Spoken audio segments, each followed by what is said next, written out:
Where's that damn horse?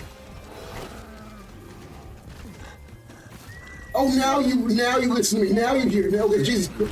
Oh my God. Oh God. Oh God.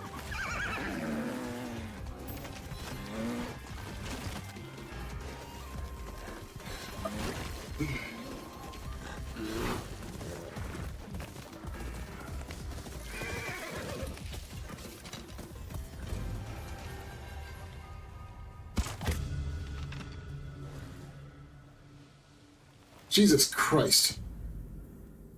By the way, my only real complaint here is that it's been 9 months and this game was still full price.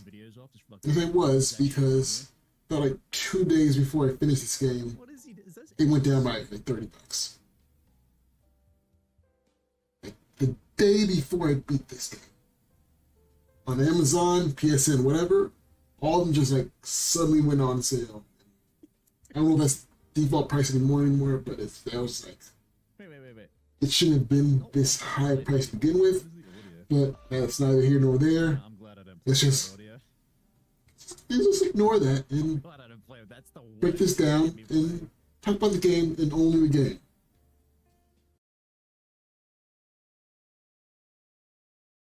So, as far as atmosphere goes, it is very similar to Tsushima, in that you pretty much just follow nature around, no GPS, no visual cues, no random way markers like appearing on the screen and everything at all times, and they definitely make it feel like a living and breathing world.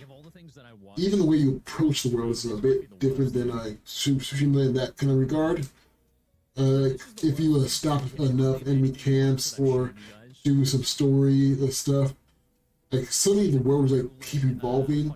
Like you have downhillers on the track now, or sometimes the people that were chasing already are now putting different traps, like tripwires, or like hiding more bushes in certain areas, or sometimes new enemies start appearing. And a few times I just like cleared a camp in from the bounty region, and then suddenly I get a cutscene, and it's like it's just advancing the story because I'm like gaining full foothold into this environment and everything. The enemy knows about me. I have more notoriety and all that kind of stuff. So the more I do, the more they pay attention to me, which is kind of nice. It's not like an integral part of the game or anything. It's just nice backdressing, which is fantastic. Because once again, this is talking about atmosphere, so you know how the game feels and how the world feels and everything about you and all that kind of stuff.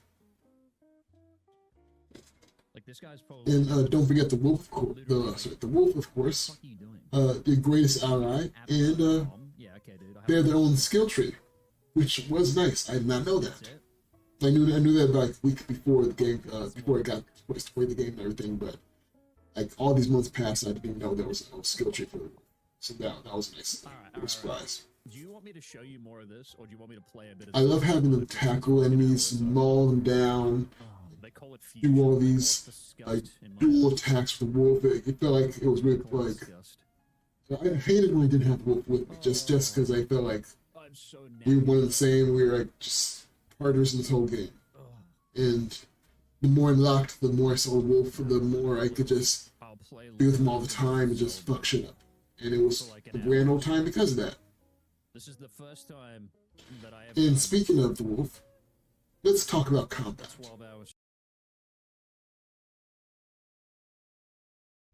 Now, combat is also similar to Tsushima, and they have your choice between classic and melee style combat and stealth. And a huge difference, though, is instead of the 4 sword styles you had in Ghost of Tsushima, this time you have multiple weapons. Several, in fact. And it's kind of a rock, paper, scissors system where, like this, like, sword, just sword beats sword, but then, like, another weapon, sword is not good against, then use that weapon to beat that weapon, but then another weapon to beat that weapon, so far and so forth. And it's all about seeing what they're using to get an advantage. I noticed when you use the sword against a staff, I could fight the staff and I could block the staff and everything, the spear I mean, but it's not as easy. So if you use a different weapon, I do notice like the parries and everything are just easy to obtain. Like it's easier to counter them. So it was made for a certain like clash and of course What they are and how you get them, I will not really talk about. I'm just going to leave that as mystery because I don't want to spoil that. You can get them out of order, whichever order you really want. Sometimes, in fact, I realized later on that I was fighting some bosses and some duels and everything in the game without even unlocking the weapon that was best against them. So I remember there was this one very tough duel at the start of the beginning of the game that I just died like an hour against. And then it wasn't until like 20 hours later that I found out, oh, there's a weapon that counters that weapon they're using. It wasn't just that they were very fast and uncontrollable. It was just I did not have a counter for them. And I kind of wonder how that would have gone, because I remember one of the bosses was using like the same weapon, and so I was thinking, okay, I counter with this, right? And then I actually found out, no, that's not it. And when I did get the weapon to counter with, I went back to that same boss, and I instantly did like 5 times better. I was still dying like a few times, but it was just very, very less stressful. And so it was the whole disadvantage thing is real. And of course, you have all these different armors and loadouts you can use. I remember in the first game, I mostly just used an armor that was for stealth and an armor that was for samurai stuff. So I'm guessing that just based off that there wasn't enough options that I justified switching armor that much. That's just from based on memory. In this game, I think I had like 4 or 5 slots then. I still feel like I needed some more, just for every situation. Because like if I wanted stealth, I chose this armor. If I wanted a group enemies to crowd control, I chose this armor. If I wanted to fight boss, I chose this armor. If I wanted to survive some attack, I wanted this armor. So I had everything for everything. So I kind of thought about it all, and then mid battle I'll just switch over, just to accommodate that. And so I would say it really shined there in combat. It was similar, but then still different at the same time. And I think it did what a sequel should do, and then just continued evolving pretty much a elastic system. So the system was in place, they just made it better. I appreciate it, dude. Now let's talk about the story.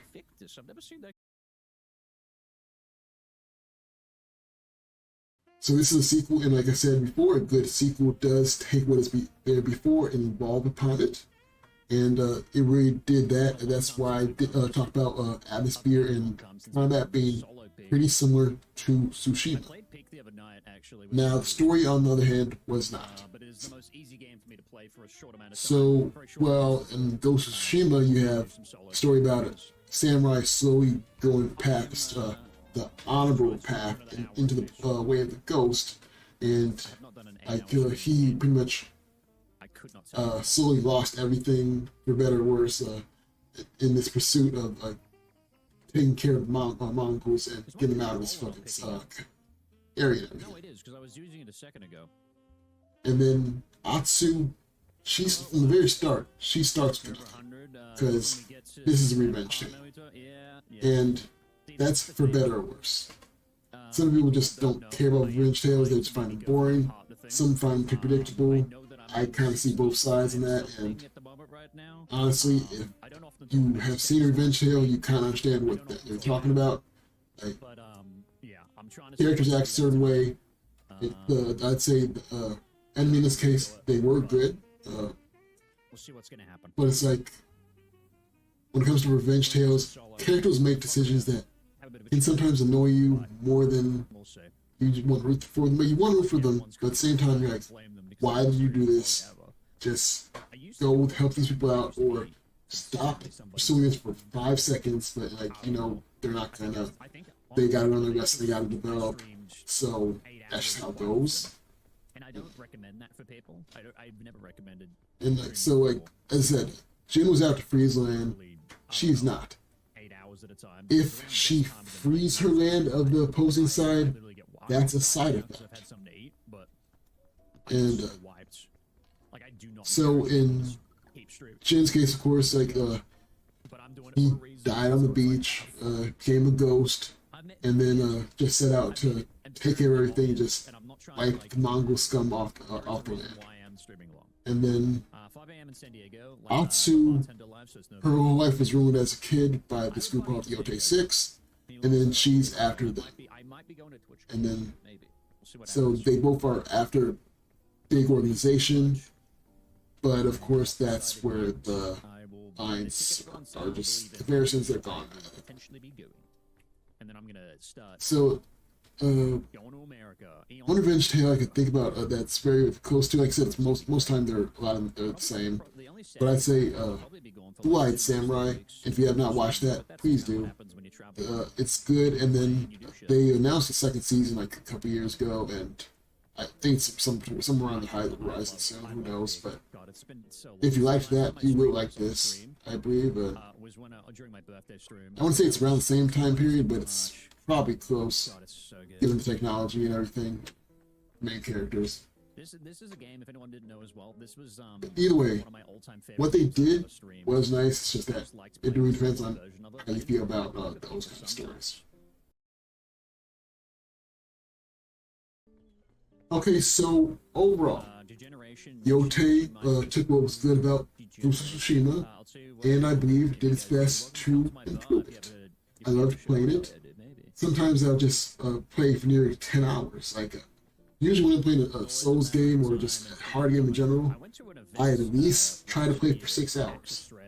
Sometimes I would go over that because of boss, something like that, or sometimes I'm barely reaching that because I'm just mentally drained and I'm just trying to win out 6 hours. And then when I play a game I like, I get 8 hours pretty easily. And then in this case, there were days one time I remember I stopped the stream and it was like 9 hours 57 minutes, and then I'm like, oh, I remember when it was 4 hours ago. I remember seeing the clock saying 4 hours 30 minutes, and then suddenly it's 10.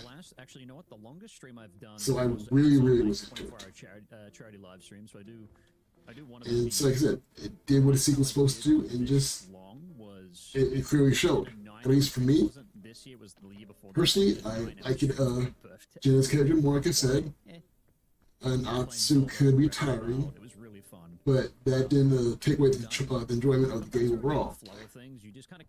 I enjoyed just messing stuff up. I enjoyed riding around, just like getting distracted everywhere, and I mean everywhere. Oh my god! I just like, on the first day, I set a waypoint on the map, and then I was like, I'm going here.